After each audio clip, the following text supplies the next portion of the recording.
pretty shy. I didn't really do too much. I was somebody that nobody really knew who they were, so just try to lay low and keep to myself. That was the way I pretty much balanced it. You know, went from school to either football, basketball, or baseball practice, came home, you know, had some dinner, did some homework, and you know, started over again the next day. Yeah, basketball was kind of fun for me. Just wanted to go out there and have fun, and baseball was another sport that, you know, I pitched and played the outfield, and we had a pretty good team.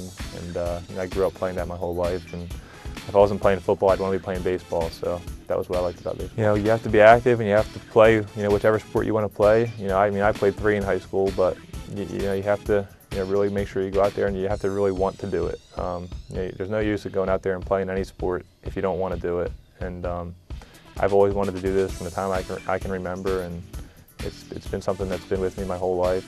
And you know, as long as you want to do it and you're confident in yourself, then you know, go out there and give it a shot. Kind of interesting. I didn't play on a very good high school team. The best year I had was 5-5 as a junior in high school, so I wasn't really recruited too heavily.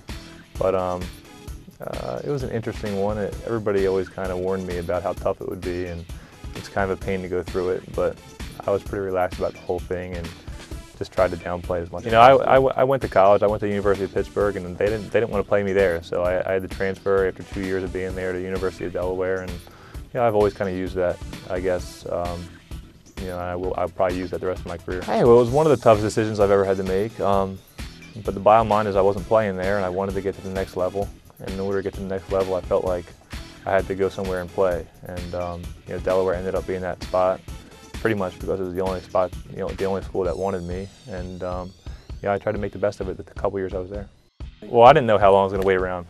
Yeah, the first 2 rounds were on Saturday, and then after that, everything was done on Sunday. And I wasn't sure if I was going to get picked on Saturday or Sunday, but we eventually came to the conclusion that we'd invite everybody over to my house on Saturday and hope that I got picked in the first 2 rounds.